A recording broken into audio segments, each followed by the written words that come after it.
We've seen in previous topics that multiplying by 1, although it sounds a bit useless, is actually very helpful indeed.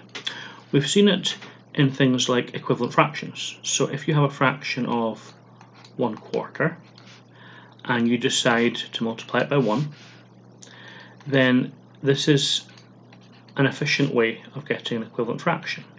You choose some version of 1, perhaps 3/3 or 5/5, whatever you wish, and you multiply the fractions. Here we're going to get 3/12, and that 3/12 is an equivalent fraction to this quarter because we multiplied by exactly 1. We haven't changed anything. We've changed the look of the fraction, we haven't changed the value of the fraction. We've seen it as well when we wanted to rationalise the denominator. If you had something like 3/√2 and you wanted to rationalise the denominator, you achieve that by multiplying the denominator by √2. But this total fraction here needs to be equivalent to 1. So the numerator is also √2. So again, we're multiplying by 1 in total. And so what we're actually doing is we're finding an equivalent fraction, but one which has a rational denominator. And so we get 3√2/2. Again, we multiplied by 1. Another place that you see this happening is if you're trying to work out the percentage that somebody got, let's say in a test or exam.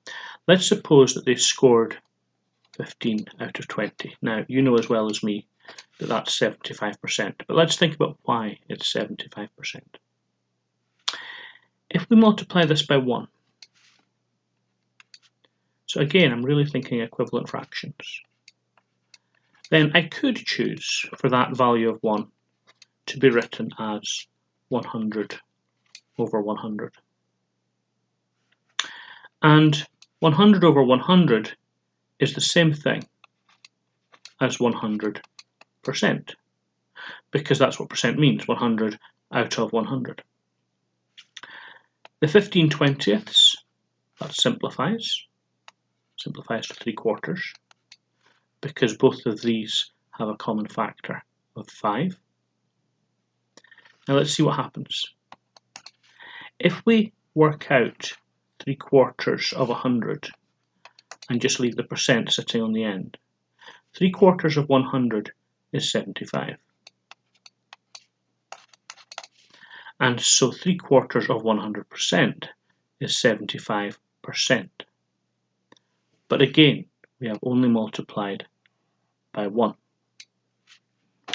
Now this idea of multiplying by 1 so that the answer doesn't change in value, but it does change in looks. I'm going to develop that a little bit further and consider percentage multipliers. Let's consider a block that is 10 boxes tall.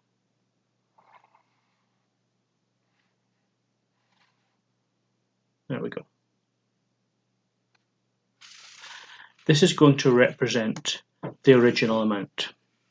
Now, in percentage questions, the single thing that is always the same is that the original amount is always regarded as 100%. We always start at 100% and move away from it, maybe up, maybe down.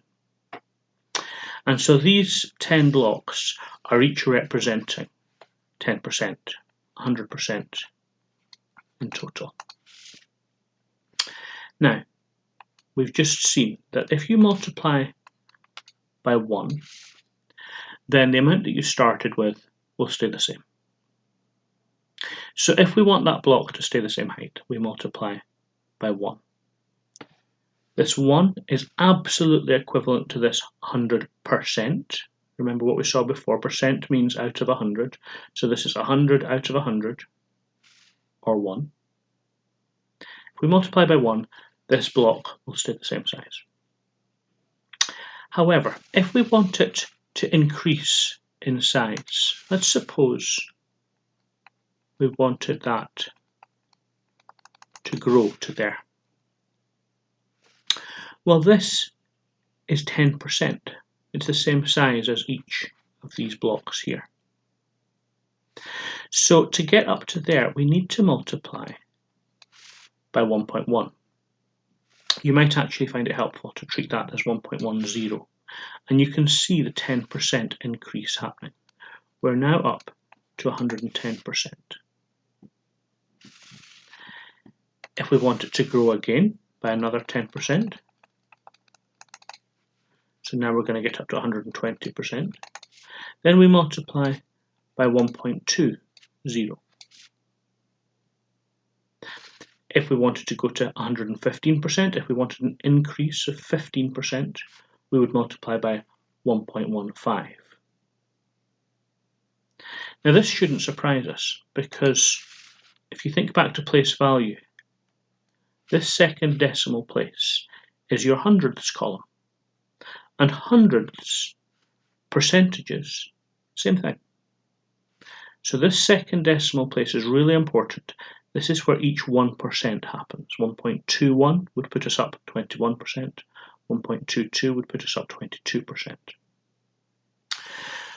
But perhaps instead, a question asks you to decrease the original amount. Perhaps we want to drop, put that a bit further over, perhaps we want to drop 20%. So there's the original 100, and we want to lose this chunk here. Well, this is still times 1, this will be times 0.90, and this will be multiplied by 0.80. This gets us down to 80%. And so taking the original amount as 100% and multiplying by a little bit more than 1, or multiplying by a little bit less than 1, will either increase or decrease the amount that we've got. Let's do a simple example. Suppose you have £320 and you want to increase it by 10%. Now we could do it the traditional way, if you like, the primary school method.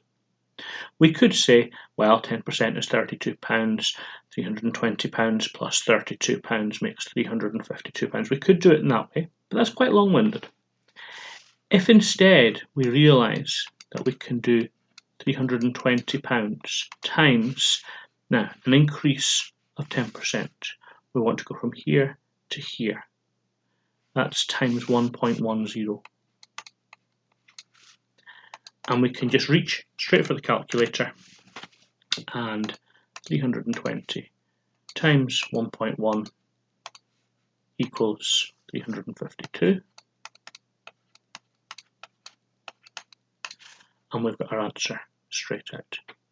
Now these percentage multipliers, they're quick. Once you get used to them, they're very easy. And there's a type of calculation coming along where you can't really do without them. So you do need to get to grips with this.